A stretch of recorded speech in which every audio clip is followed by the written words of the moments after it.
87% of realtors that get into the business get out of the business after 2 years. That does not exist in our world. We have massive visions around growing our businesses, and we are always looking to add talent to our world. We do everything in our power to ensure the people we surround ourselves with defy the odds, get into production, and build massive lives for themselves. We have interviewed some of the top realtors in the world. If you're a new realtor, a top producer, or CEO of a mega team, Sales Beast Podcast is your blueprint for success. With locations all across Canada, reach out to us to talk about partnership and opportunities.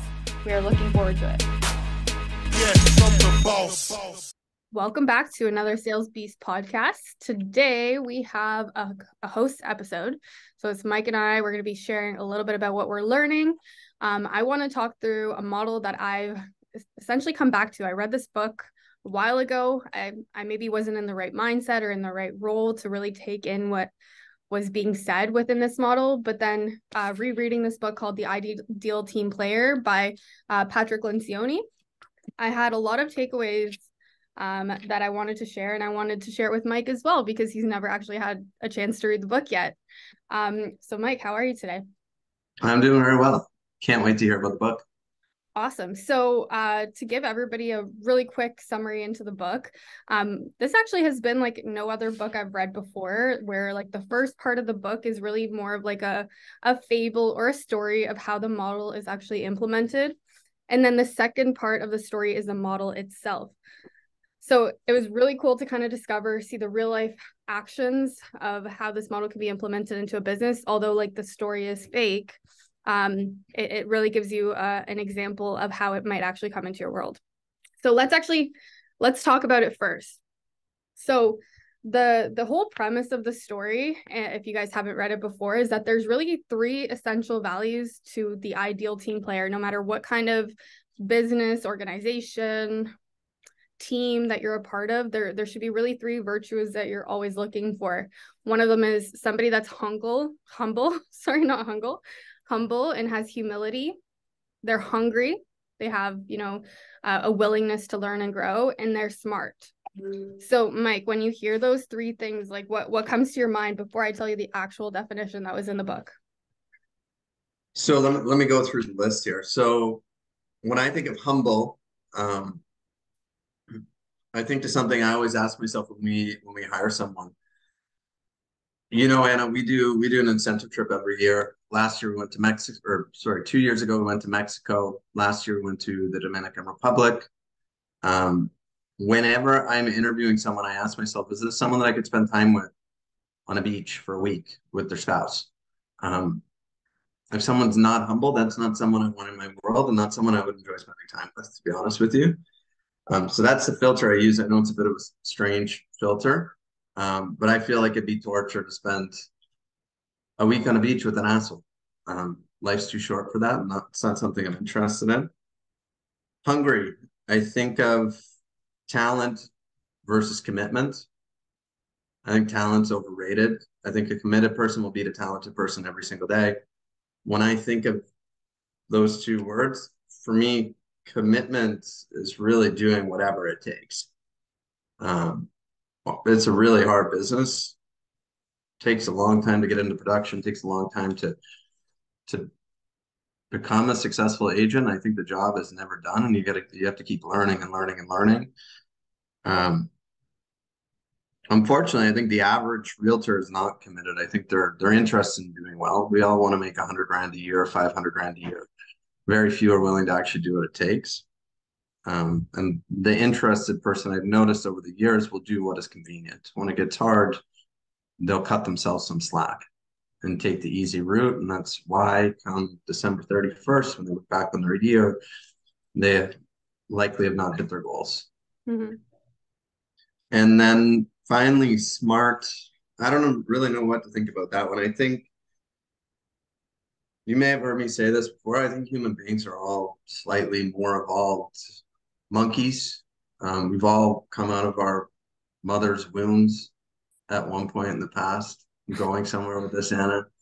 And our level of intelligence is purely based on how much effort we put into growing ourselves. One of the core values I live by and our team lives by is grow or die. The only difference between you and the person you want to become are the people you hang out with, the podcasts you listen to, and the books you read.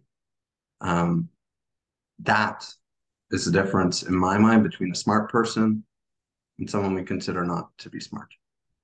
Okay. Now, do you want to hear the definitions that they talk about in the book and see I how would love that. well aligned they were? I mean, I Yeah. think they did a pretty good job. So let's start with humble, like the first virtue. And he, like Lencioni describes in the book, should be the most important thing. I mean, you described it pretty well, but he refers back to this quote by C.S. Lewis that says, true humility is not thinking less of yourself, it is thinking of yourself less. And so he says that that's the most indispensable attribute of being an effective team player. So rather than looking for like attention and recognition, humble people tend to focus on what will serve the team best. And they're usually quick to point out the contributions of other people rather than like seeking attention for their own. So they like to share credit, they emphasize the team over the individual, and they define success collectively rather than individually. So when I'm looking at like my team, for example, I think that everybody's relatively humble. I think to a very large extent, like we're never looking for the individual recognition because we know we're all working towards one common goal. Does that make sense?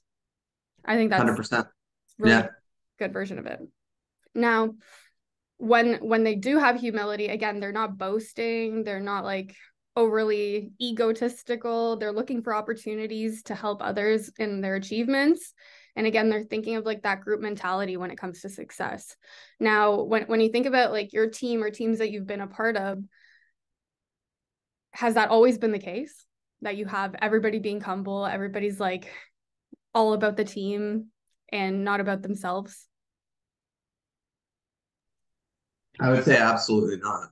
Mm-hmm. One of the individuals in my world that wasn't humble was myself. Yeah, I was very much focused on myself. I I always laugh about this. People, my job now is to help other people achieve their goals, period. Mm-hmm. That's the only reason I wake up every morning. That's the only reason I show up at the office. But there was a time several years ago where if someone asked for my help, I would say, yes, I can help you. Call me at 9 p.m. Um, because right now I'm busy. I'm sticking to my time blocks. You're bothering me. I don't have time to help you. Mm-hmm. Um, Fortunately, I've since grown, and I had a really good mentor in Sandy McKay. He used to tell me, and I thought I didn't think much of this statement back then, just because I probably wasn't in the right place in my business or life to understand it. But he would always tell me, Mike, you can get anything you want in this world by helping other people get what they want. Mm-hmm. Um, I stuck to my time blocks. I did pretty well when I was selling homes, but that's not scalable. I can't go from 25 deals one year to 50 to 100 to 200, then to four, then to eight, because I'm only one person. Yeah. Really, the only way to grow your business is to help other people grow theirs. Yeah, and I think it's unrealistic to say that everyone within our business is going to have some sort of humility, even from day one. Like that's something that can also be taught, like depending on like the language that you use as a leader, the actions that you have as a leader. And I think back to like our hiring process as well. Like we're asking questions to determine whether somebody is humble. You know, like Mm-hmm. there's two aspects to this. There's one where like I'm looking at like the person themselves and how they show up, but also the language that they use. Like if we're asking questions about like, you know, if we were to get into business together, what would we achieve? And then they start talking about I, me versus like we, us, the team, then that shows that maybe they don't have the level of humility that we need to have within our organization. Or, you know, if they roll up in like a Rolls Royce, not saying this is the case, they roll up in a Rolls Royce and then judge people for driving like a, you know, a Honda Civic or something. I mean, that even in itself shows humility. And one part of our interview process that I've really, I guess, determined is probably the most important piece is how they show up within our team. So we actually have a group interview. So when I'm interviewing them one-on-one versus when they go and interview with the group, I mean, they should show up the same way, but most of the time people don't. They'll show up one way for like the interviewer and they'll show up in a not so humble way for the rest of the group. because maybe they don't feel like the significance or the attention that they would have gotten from like the original person interviewing them. So I can maybe give you some tips on how to overcome that. It's something I put in place in our organization. So Yeah. we follow the career visioning process. We do a group interview.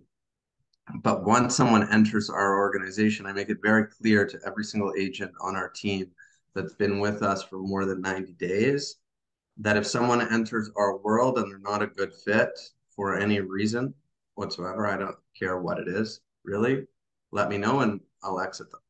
Oh, same here. 100%. Like, because it can't come down to the one individual making the decision for the collective, especially if we're building out a culture. It has to be the collective deciding if it makes sense or not. Otherwise, like we've seen it before, like one person that doesn't align with the culture, doesn't match the beliefs of the system. I mean, it could be cancer, and it can really disrupt a lot of the operations, the culture, the people, the emotions. It's Yeah. big One thing. thing too, I think we always focus on the agent. Very rare you hear leadership focus on themselves. Mm. You hear leadership refer to agents in their brokerage or on their team as my agents. And I'm sorry, they're not your agents, they're independent contractors. True. They've chosen to get into business with you and they deserve a certain level of respect. They've chosen to give up a significant percentage of their business to invest it in the team's business. And they have every right to expect a return from that. They're not your agents. They're individuals that have chosen to get into business with you. And I find from leadership's perspective, often there's criticism of the agent. The agent is not working hard enough. They're not doing what they're supposed to do. They're not following their time blocks. The agent is lazy. And I'm here to tell you that's not the truth at all. I think realtors are some of the hardest working people in the world. And our job as leaders is a couple things: hold people accountable, but build an environment that facilitates productivity. Then from there, the agent can choose whether or not they truly want to be productive.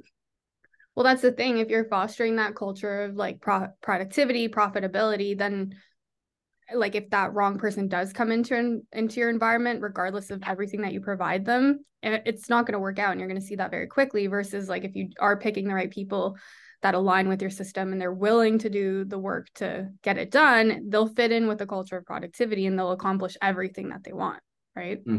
Absolutely. Which kind of leads me to my next point. The next virtue that he discusses is hunger. So when they're hungry to learn, succeed, serve, it's so obvious. Like people have passion, drive, and dedication, and become more visible to like the leaders on the team as well as the team members themselves. Like they stand out than just an individual. And I mean, when we went to Unleash the Power, we talked a lot about outstanding, like being outstanding. And I think that's kind of what this refers to. They're usually always progressing towards their full potential, and they're always looking for more. So the second that they master one thing, they're ready for the next thing. They're willing to be pushed, and they're also willing to be held accountable because they're just self-motivated, regardless of what kind of motivation tactics you have in place as a team.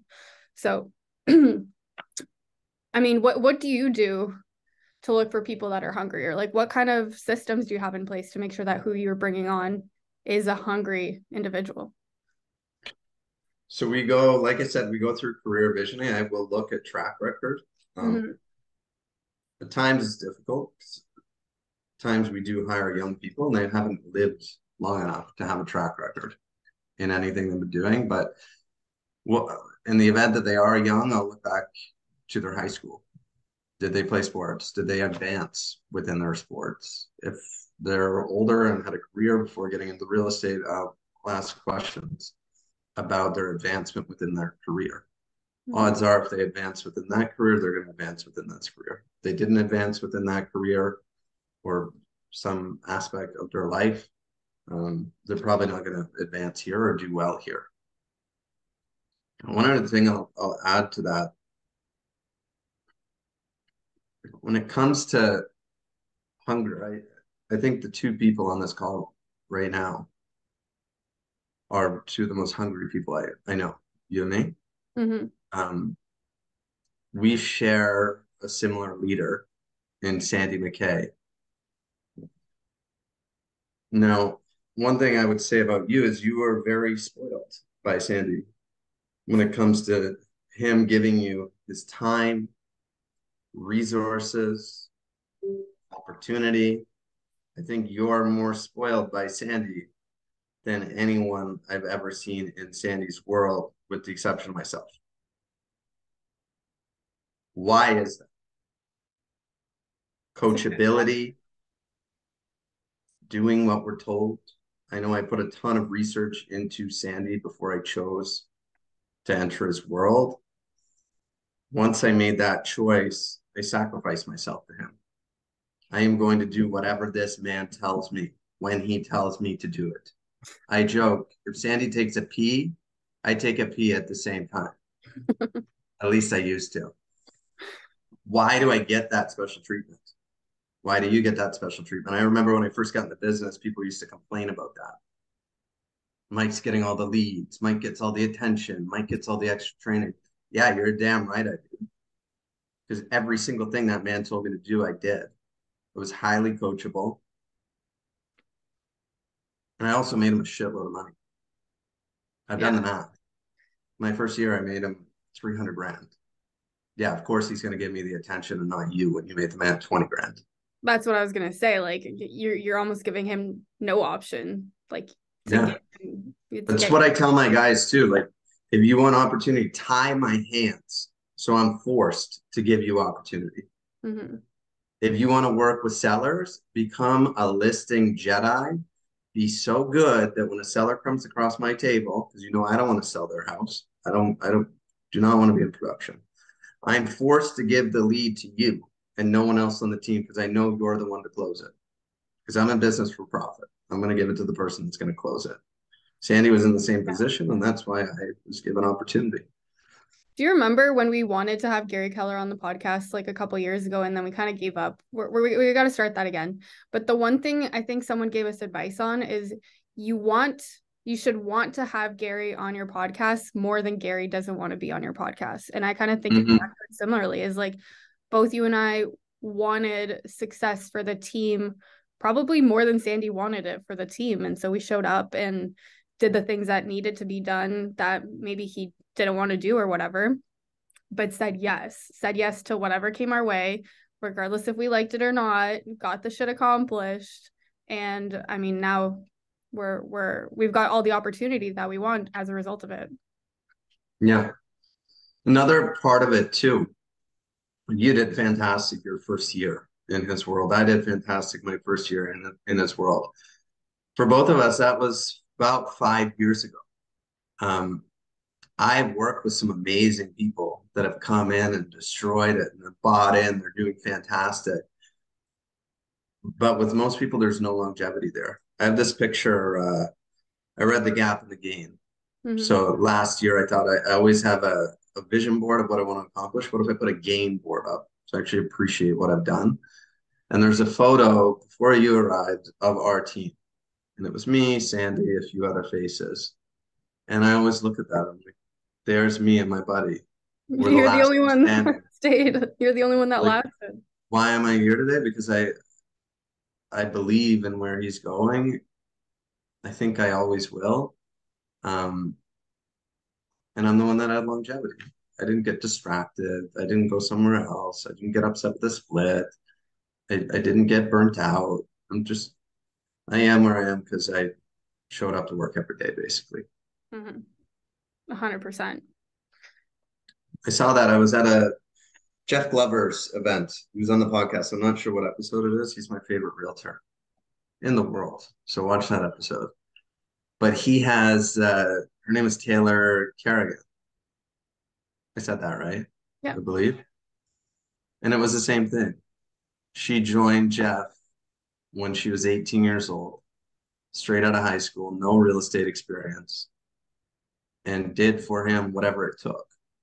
And shared a stage with John Maxwell, like recently, yeah, like 10 years later, or however long she's been working. 100%. It's just buying into that leader. If it's someone truly want to be beside for a significant period of time and having longevity. Mm-hmm. Working with Sandy hasn't always been easy. It's challenging at times, but as long as you trust in where he's going, um, hang on, because a great leader is gonna bring you to a fantastic place. That's at least in my experience.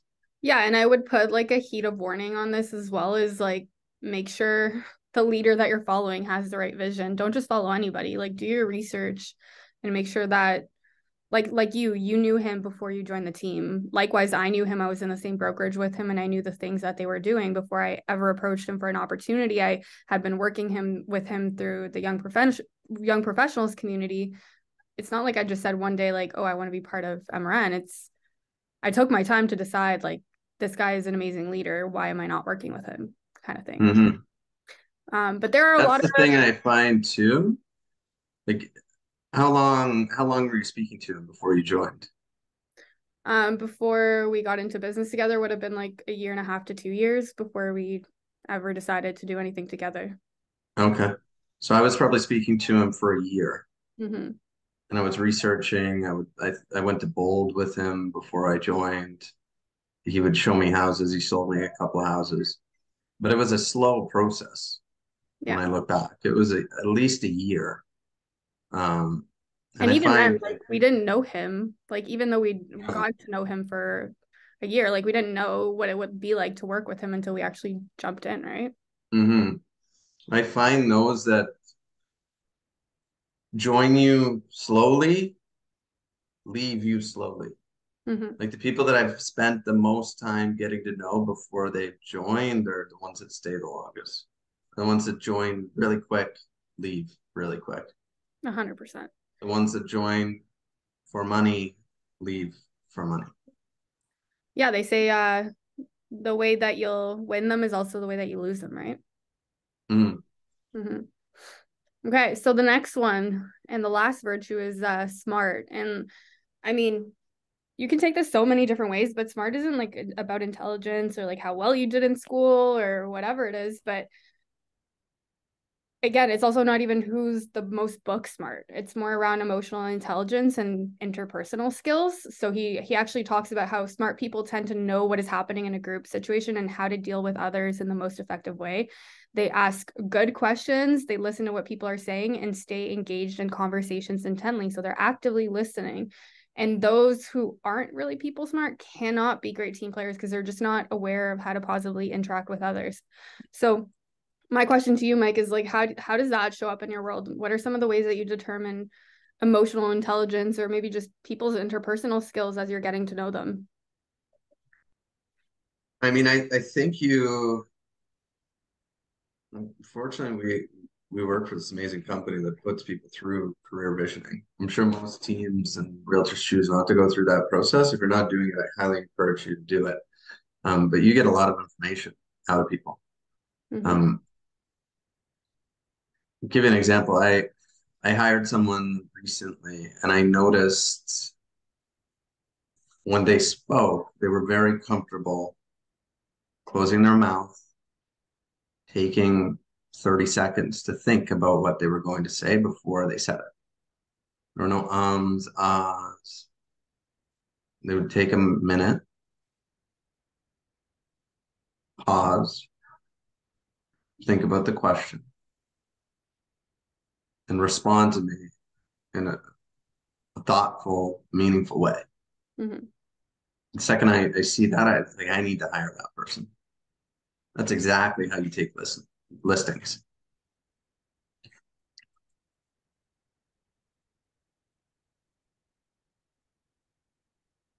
I think for me that the master class in learning how to effectively communicate with people was being thrown in this world of real estate where you only get paid if you sell something. And I was in a position where I would go meet with people pretty much every day, and I couldn't move them to a place where they would do what I wanted them to do, which was sell their house with me so I could collect a paycheck. And I had a fixed amount of money in my bank account when I got in the business. and I had to figure it out very quickly. And it was 1000% my inability to communicate. Mm-hmm. I would tell, I would feature dump on people. You need to work with my team because we did 100 ends last year and our sales to ask ratio is this and we're great because of this. No one cares. That's not what people All want. people care about is that you're interested in them, and the way you show that you're interested in someone is by asking them questions, shutting Mm-hmm. your mouth and letting them speak. Good perspective. I think it's hard sometimes because like people tend to mask their interpersonal skills. Like they might show up as emotionally intelligent, but then through circumstances or situations, you realize fairly quickly that they might lack some of that or might need to be coached on some of that. And so you're so right. I mean, every single one of these virtues, we've talked about the career visioning process. So I want to encourage anyone that's on this call listening to have some sort of hiring or like getting into business system, whatever that looks like. If you're not with Keller Williams, maybe it's not career visioning, but you have some sort of a barrier level of entry and you have a really great system to make sure that you're getting into business with the right people. Because I mean, Mike, you and I both know the risk and the cost and the time associated with not bringing on the right team players or not bringing in the right business partners. And I mean, the career visioning process has allowed both of us to just make sure that we are getting into business with the right people. But if you don't have that and you don't know how to determine whether it's an ideal team player, whether it's somebody good for your business, I think this model is a really quick and easy way to learn how to find the right people. You know, understanding humility, understanding hunger, and understanding whether that person is smart, and then creating some questions around how do you find out those things, or creating some scenarios where you can actually find out whether or not they fit into those buckets. The last thing that I wanted to add about this book, because I'm not going to finish the whole part of it, there's a more lengthy version of this, but what's really, really cool about the book is that they actually break it down into like a Venn diagram around the different qualities that show up in people based on if they're humble, hungry, and smart, if they have all three of those qualities, if they only have two of them, or if they only have one of them. And it actually gives you kind of like determining factors or metrics around whether to consider working with that person. So like to give you an example, those that lack two or more qualities, if they're only humble, they actually associate like a type of person with it. They call it the pawn, like in chess. Then the hungry only one is the bulldozer. So if they lack the humility and they lack the smartness, typically they're very dominant and kind of take over. And then the last one, if they're only smart, they're typically considered like a charmer. So they lack the humility, they lack the hunger, but they charm people. And then they also talk about the ones that only need to improve one. So if they have humble and hunger, they're the accidental mess maker because they lack the smartness. If they're hungry and smart, they're called the skillful politician because they can be like diplomatic, but they might actually lack the humility to like show up for others. And then humble and smart is the lovable slacker, somebody that maybe isn't putting in all the effort that they have, or, you know, is just doing the bare minimum. So I think this system is really, really good just to determine what bucket they fit into. And I was thinking that we should put there's an assessment for determining whether you're humble, hungry, and smart and where you fit in. You can like rate yourself. So I'm going to put it in the chat and you guys should fill it in and comment where you're at on the humble, hungry, and smart meters, like where you're at. You should do it too. I love that. I can't wait to do that. Awesome. Do you have any final points on this? Like, I feel like I dove into it on a bird's eye view, but this has been one of the best books I've read in a long time. No, I think we covered a lot today. And I'm definitely going to read the book. I think once you read it, we should do like a recap of what you learned. Okay. I love it. Cool. Well, thanks for joining. Hopefully you guys get a chance to read the book and complete the assessment, and we're looking forward to hearing your feedback. Every day I'm hustling, every day I'm hustling, every day I'm hustling, every day I'm hustling.